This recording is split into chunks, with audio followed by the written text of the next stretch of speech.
Do you feel like it's just getting harder and harder to stretch each dollar? Well, you are not alone, and in this video we'll talk about inflation and why prices tend to go up over time. Inflation is the slow erosion of the value of your money, and smart investors should pay attention to it. As a new investor, it's important to understand this because I believe inflation is actually the biggest threat to most people's financial success.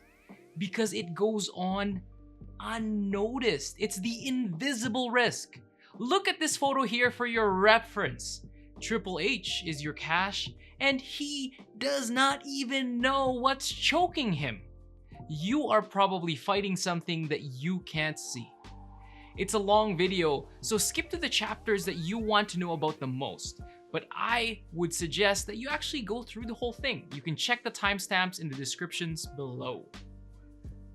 So in this video, we'll break down the following sections. Part 1, basics of inflation, what it is and examples that matter. Part 2, what does inflation have to do with you? And part 3, why inflation is so scary. Part 4, what causes inflation, or why does inflation happen? So that you can check the environment around you and you can determine whether it is in fact gonna be a bigger factor. And part 5, why I believe inflation is not going away and it could just get worse in 2021 and beyond. Part 6 is what you could do to fight back. Hey y'all, I'm Hervin Pesa. If we haven't met before, welcome. I'm a financial planner, but just like you, I'm on a journey to building wealth and financial independence. My mission is to help you build your wealth so that you can live a life full of meaning and one that's full of joy. I want to elevate your money game. I post weekly money lessons diving deep into things that we all wish we really learned in school. So if you're ready to take control of your finances and want to join me in this journey, consider subscribing and be sure to hit the bell so you never miss an episode. Inflation basics. To help you understand inflation, I'll actually get help from Dr. Evil in number 2. Here's the plan. We get the warhead and we hold the world ransom for $1 million. Well, don't you think we should maybe ask for more than $1 million? $1 million isn't exactly a lot of money these days. See, in that video, Dr. Evil had just woken up from a 30-year nap, and he quickly learns that $1 million is no longer enough to hold the world hostage. $1 million. You don't need a 30-year nap to realize how inflation affects your life.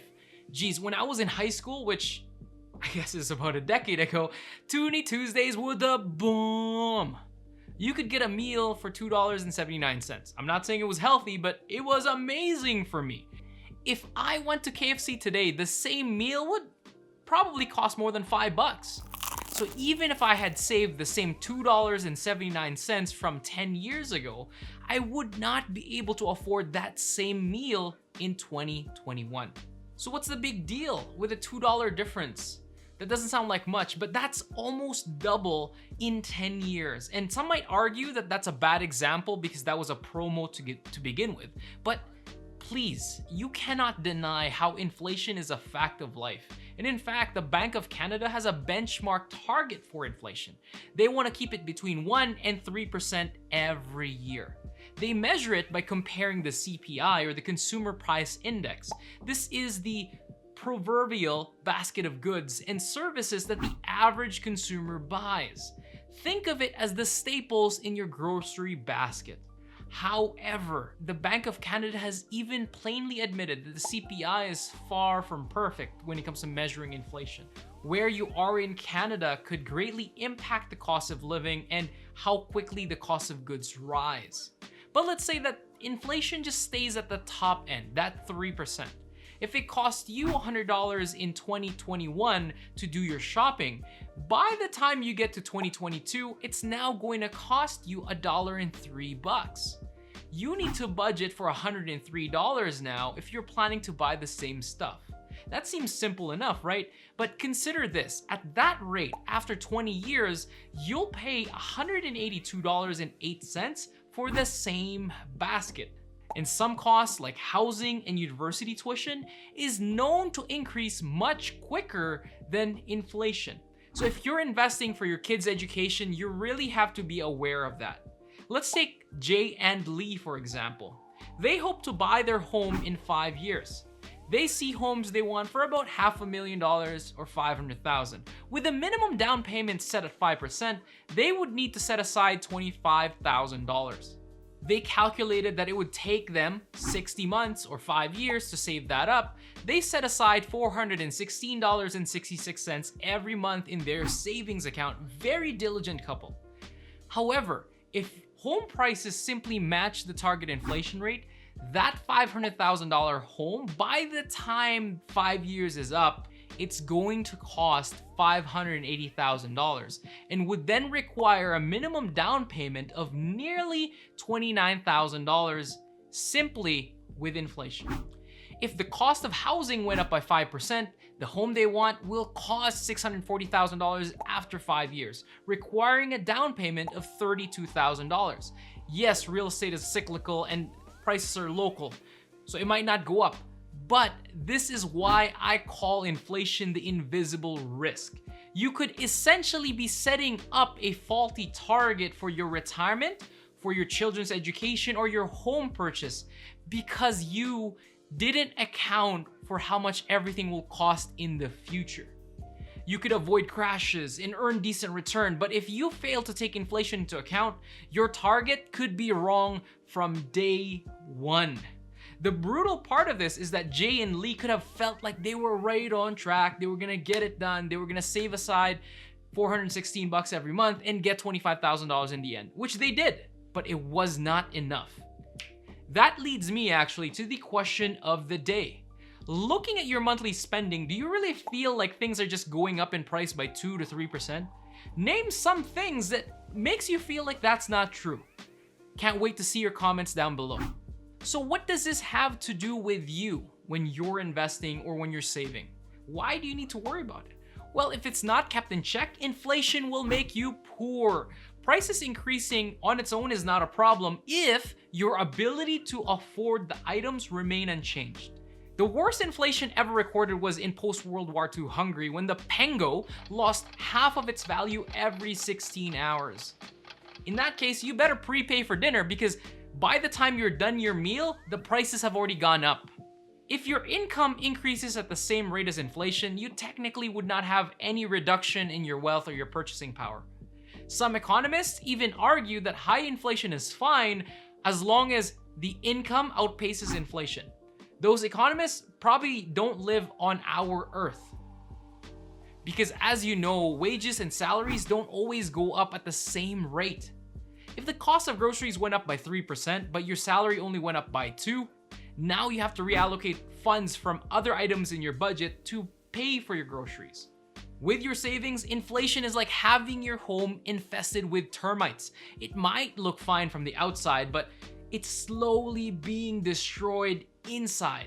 Let's look at this for an example. If your savings account gave you a 1% interest and inflation is at 3%, you're actually losing 2% every year if you accounted for inflation. So you put in $1,000 in your savings and you get back $1,010 after a year. But now the things that cost you $1,000, you would need to pay $1,030 for them. When you're working, it's a good idea to check if your wage increases have been keeping up with the cost of living. If your employer is consistently unable to at least match inflation, you need to take matters into your own hands by either seeking career advancement, asking for a promotion, or maybe negotiating a raise. Now, if you're an entrepreneur, this is why it's so important for you to set higher revenue targets because the cost of providing your goods or your services is gonna go up over time. But this gets worse. Inflation is even more severe for individuals that are already living off of their nest eggs. Because the faster inflation increases, the more you would end up having to draw from your capital every year. I already gave an example of a singular event with a home purchase. Now imagine the impact of this on annual spending. Let's pretend that you had planned to draw $3,000 a month from your nest egg in retirement because that's what you think you would need to live off of. Let's pretend that you're 25 years away from retirement and that retirement life will last for 20 years. If you factor in inflation, that $3,000 a month will need to be adjusted to $4,900 in year one. Towards the end of that 20-year retirement, it's now going to cost you closer to $7,300 for the same expenses. The math might be a little bit too complex right now, but you can check out the video on compounding, and that should give you a better idea on how that happened. But simply put, if you only plan for $3,000 a month, this would mean that you would run out of your money sooner. Years sooner, maybe even decades sooner than you had anticipated in retirement. Because the more upfront withdrawals you make, it also means less money invested. Less money invested means less money working for you, and your nest egg would run out a lot faster. Forgetting to take inflation into account could mean running out of money in retirement, and this, by the way, is the biggest fear for most seniors. So why is inflation invisible to most people, especially new investors? New investors typically only look at returns in portfolio balances, and some people have even admitted that as long as their statement balance is higher this year than it was last year, they call it a day. Most new investors then end up falling for what I call the safety trap. I often hear, I only want to invest in conservative accounts. They say this without any prior experience, knowledge, or research. So what they end up doing is they dump money in cash or a savings equivalent. Let's look at the real risk of conservatism. Vanguard did a study that spans 115 years. Going from 1900 to 2015, they compared 3 investment pools: cash, bonds, and stocks. They figured out how often you would lose money on an annual basis given the specific investment. Without considering inflation, cash and its equivalent only had a negative return 1 out of 100 years, while stocks had a negative return 26% of the time. So understandably, cash looks a lot safer, right? But it doesn't end there. When you consider inflation, keeping cash led to losing value 36% of the time.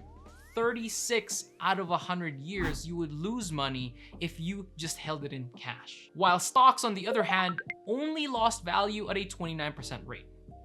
When you look at it this way, cash lost more often than stocks did. Given those probabilities, the risky asset, stocks, was actually the safer bet. The odd thing is, in this research, it actually shows that bonds or fixed income assets were more frequent losers.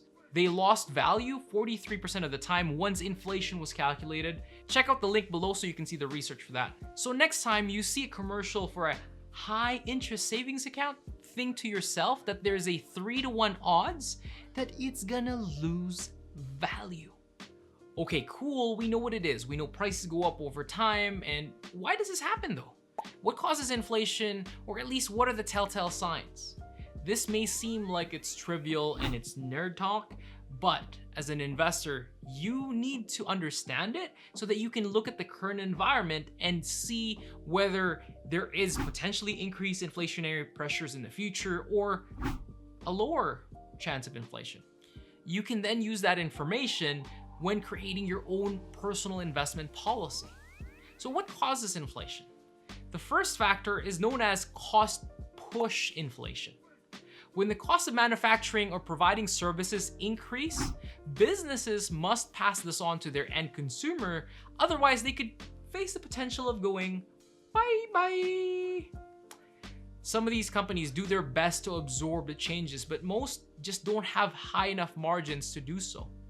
This could happen when there's a disruption in the supply chain or more competition for raw materials that they need to provide the goods or the service. Look at the examples in COVID-19. During the first round of shutdowns, Cargill and other meat packaging plants went down. Most of these only lasted for a few weeks. However, imagine if that went on for a prolonged period of time. You'd end up noticing increases in price at your fast food places, and restaurants because their margins would end up getting squeezed if they didn't make any adjustments. Typically, rents, real estate, and labor costs could also have a great impact on the cost of manufacturing or providing service. The impact of labor costs or increased regulatory requirements could certainly change how the business operates.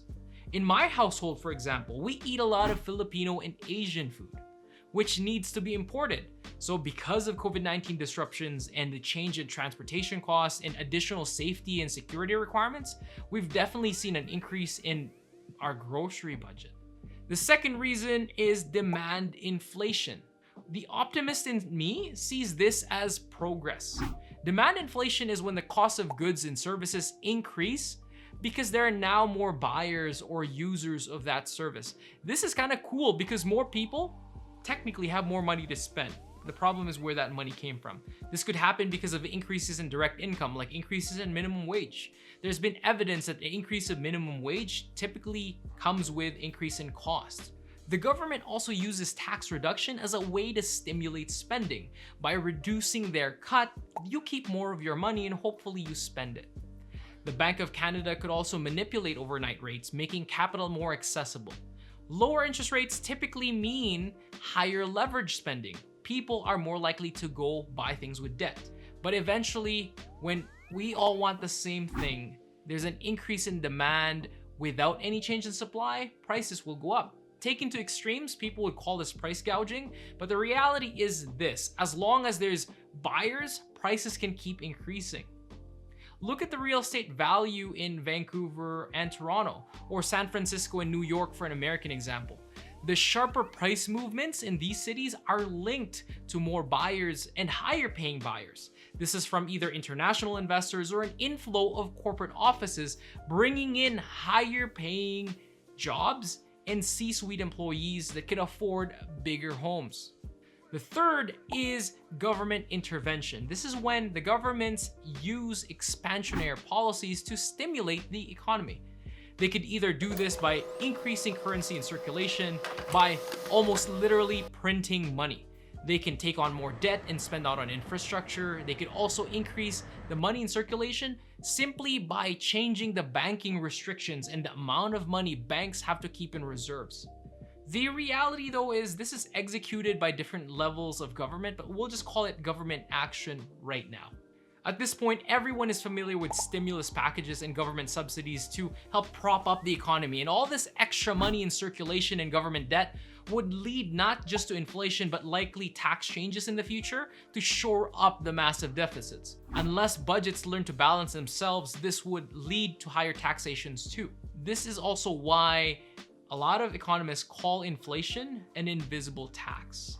To push recovery, central banks may even deviate from their target inflation rates. The US Federal Bank has already leaned this way, saying that they might go away from their benchmark just to help prop up the economy. So if inflation is so bad, why doesn't the government stop it? Well, I just don't think they can. But some inflation is good. Consider the opposite. What if you knew everything will be cheaper tomorrow, or next week, or 6 months from now?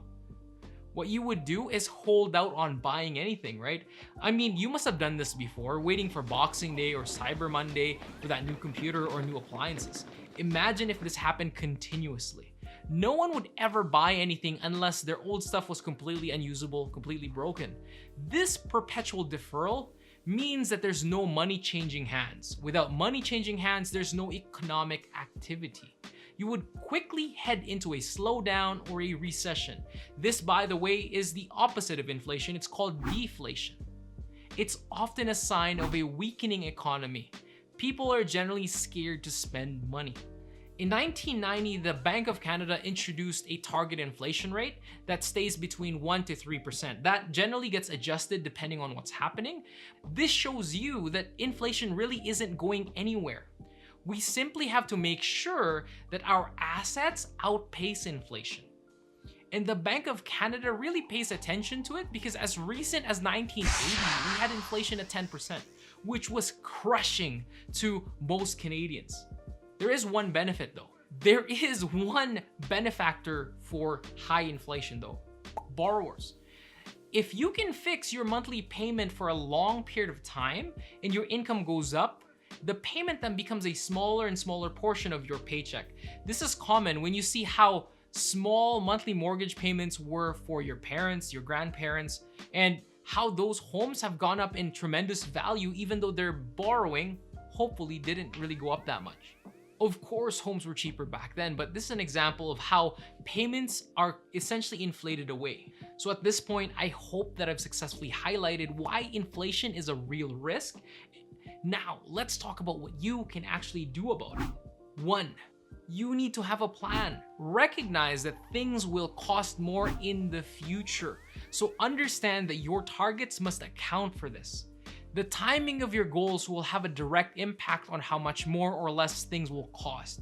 So you have to have a plan when those cash outflows will actually happen. Having a cash outflow or a goals-based financial plan will give you a better grasp of what expenses need to be accounted for and which of those expenses could go up or go down over time. Number 2, piggybacks off of number 1. Your plan will allow you to project how much you actually need to save and invest today. How much you put away will have the biggest impact on your financial success. So learn to increase what you're saving, whether that's by reducing your expenses or bumping up your income.